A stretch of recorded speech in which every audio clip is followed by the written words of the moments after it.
2022। अब झारखंड राज्य में 2019 से पहले बने मकाने होंगे नियमित। सीएम ने दी मंजूरी। मुख्यमंत्री हेमंत सोरेन के निर्देश पर नगर विकास एवं आवास विभाग ने राज्य के शहरी क्षेत्र में किए गए अनधिकृत आवासीय ग्राम निर्माण को नियमित करने की दिशा में कार्रवाई शुरू कर दी है। मुख्यमंत्री ने योजना को सहमति दे दी है। योजना के तहत 31 दिसंबर 2019 के पहले निर्मित आवासीय एवं गैर आवासीय भवनों को नियमितीकरण हो सकेगा।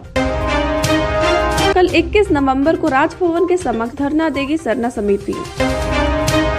केंद्रीय सरना समिति व अखिल भारतीय आदिवासी विकास परिषद ने बयान जारी कर कहा है कि मेयर का पद एससी के लिए आरक्षित करने के विरोध में 21 नवंबर को राजभवन के समक्ष धरना दिया जाएगा। साथ ही राज्यपाल को ज्ञापन सौंपकर मेयर पद के लिए एसटी सीट फिर से बहाल करने की मांग की जाएगी। राज्यपाल रमेश बैस ने अस्पताल का किया शिलान्यास। राज्यपाल ने शुक्रवार को बिष्टुपुर साउथ पार्क में स्थापित श्री सत्य साई संजीवनी अस्पताल की मातृत्व एवं बाल स्वास्थ्य सेवा का उद्घाटन किया। अपने संबोधन में कहा कि झारखंड के ग्रामीण इलाकों में लोग आज भी बीमारियों का इलाज कराने के लिए बजाय झाड़ फूक कराने के लिए मजबूर हैं। ऐसे में उद्घाटन कार्यक्रम में हिस्सा लेने से पहले ही मैंने अस्पताल प्रबंधन से वार्ता की है कि वह रायपुर की तरफ ही झारखंड में भी अपना अस्पताल स्थापित करें। आजसू सुप्रीमो सुदेश महतो ने कुर्मियों को अनुसूचित जनजाति में शामिल करने को लेकर की बड़ी बात। All India Jharkhand students union AJSU supremo Sudesh Mahto ने प्रभात खबर संवाद में कहा कि कुर्मियों को एसटी का दर्जा मिलना ही चाहिए, यह उनका हक है। आजादी के बाद आदिम जनजाति की सूची में कुर्मी भी हुआ करते थे। 1951 की जनगणना में कुर्मियों को इस लिस्ट से बाहर कर दिया गया। उन्हें क्यों बाहर किया गया, इसकी कभी जानकारी नहीं दी गई। अब अगर वे फिर से अपना हक मांग रहे हैं तो उन्हें उनका अधिकार मिलना ही चाहिए। झारखंड के नगर निकाय चुनाव असंवैधानिक, राष्ट्रपति को पत्र। पूर्व सांसद सालखन मुर्मू ने राष्ट्रपति द्रौपदी मुर्मू को पत्र लिखकर कहा है कि झारखंड में नगर निकाय चुनाव संविधान और आदिवासी हितों के खिलाफ है। झारखंड राज्य निर्वाचन आयोग की अधिसूचना संख्या 3 संख्या 175/2012 दिनांक 17 नवंबर 2022 का नगर निकाय चुनाव संबंधी अधिसूचना संविधान की भाग 9वीं अ के अनुच्छेद 243 ZC और भाग 10 के अनुच्छेद 244 का उल्लंघन करता है। अतः इसको मान्य झारखंड हाई कोर्ट या सुप्रीम कोर्ट में चैलेंज किया जा सकता है।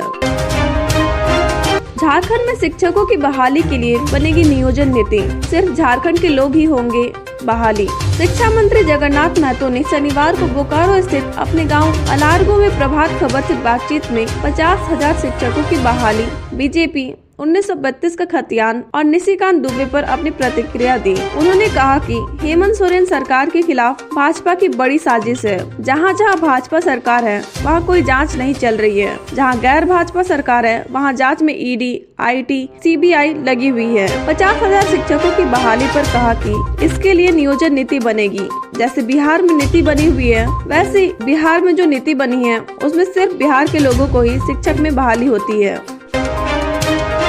झारखंड की जनता झूठे वादे के बहकावे में, रघुवर दास। चुनाव प्रचार के लिए गुजरात के सूरत गए झारखंड के पूर्व सीएम रघुवर दास कतारगाम विधानसभा में विशाल जनसभा को संबोधित करते हुए कहा कि झूठे वादों के बहकावे में ना आए, क्योंकि झारखंड की जनता झूठे वादे के बहकावे में आकर आज खुद को ठगा महसूस कर रही है।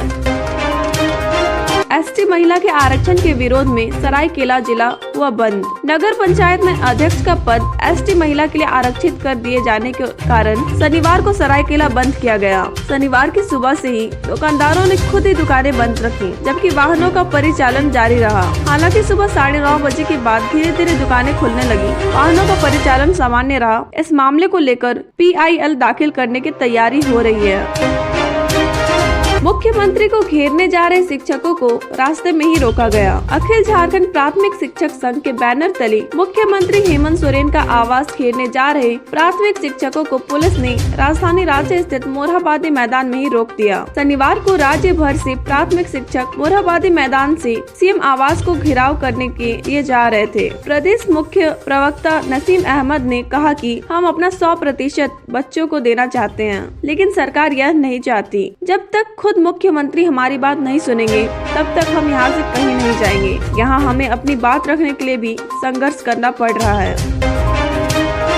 झारखंड में क्रिसमस के पहले नगर निकाय चुनावों का समापन कर लिया जाएगा। राज्य निर्वाचन आयोग ने चुनाव की तिथि निर्धारित कर राज्य सरकार को प्रस्ताव भेज दिया है। राज्य के सभी 48 नगर निकायों में इसी साल दिसंबर के तीसरे सप्ताह में मतदान संभावित है। 19 या 20 दिसंबर को पूरे राज्य में एक साथ मतदान कराया जा सकता है। खबरों के मुताबिक 29 दिसंबर को राज्य सरकार के तीसरे वर्षगांठ के पूर्व निकाय चुनाव की पूरी प्रक्रिया समाप्त कर ली जाएगी। नगर निकाय चुनावों को लेकर राज्य निर्वाचन आयोग ने चुनाव चिन्ह किया जारी। नगर निगम के मेयर व नगर परिषद और नगर पालिका के अध्यक्ष पद के चुनाव के लिए 50 प्रतीक चिन्हों को अधिसूचित किया गया है। वार्ड पार्षदों के चुनाव में भी 50 प्रतीक चिन्ह ही इस्तेमाल किए जाएंगे। पार्षदों को आवंटित किया जाने वाला चुनाव चिन्ह मेयर और अध्यक्षों के लिए जारी चिन्ह से भिन्न होगा। झारखंड के नामी अस्पताल रिम्स की व्यवस्था को देखते हुए हाई कोर्ट ने कहा कि शर्म की बात है। Chief justice doctor Ravi Ranjan व जस्टिस सुजीत नारायण प्रसाद की खंडपीठ में मामले की सुनवाई हुई। कोर्ट ने मौखिक रूप से कहा कि शर्म आनी चाहिए कि रिम्स में एक ट्रॉली के लिए मोबाइल गिरवी रखना पड़ता है। ऐसा लगता है कि रिम्स की कार्यशैली बद से बदतर हो गई है। मामले की अगली सुनवाई के लिए खंडपीठ ने 23 नवम्बर की तिथि निर्धारित की। MS धोनी पहुंचे मुरगू गांव। यहाँ नए फार्म बनाने जा रहे धोनी। शुक्रवार की दोपहर 2:30 बजे महेंद्र सिंह धोनी सड़क मार्ग से मुरगू गांव आए थे। यहाँ वे करीब 35 मिनट रुके। इस दौरान उन्होंने गांव की भौगोलिक बनावट देखी। मुरगू गांव पहुँचने पर मदन सिंह एवं उनके परिवार के सदस्यों ने महेंद्र सिंह धोनी का स्वागत किया। मदन सिंह ने प्रभात खबर को बताया कि महेंद्र सिंह धोनी कोयल नदी के समीप जमीन लेना चाहते हैं। इस क्षेत्र में कृषि को बढ़ावा देने की योजना है। इसके अलावा फार्म हाउस और कई प्रकार की योजना है। धन्यवाद। तो इसी के साथ आज का समाचार यहीं पर समाप्त होता है। ऐसे ही खबरें पाते रहने के लिए टुडे झारखंड चैनल को फॉलो करते रहें और हमें फॉलो करने के लिए आपको पता ही है क्या करना है। अभी सब्सक्राइब करें। So like, share and subscribe.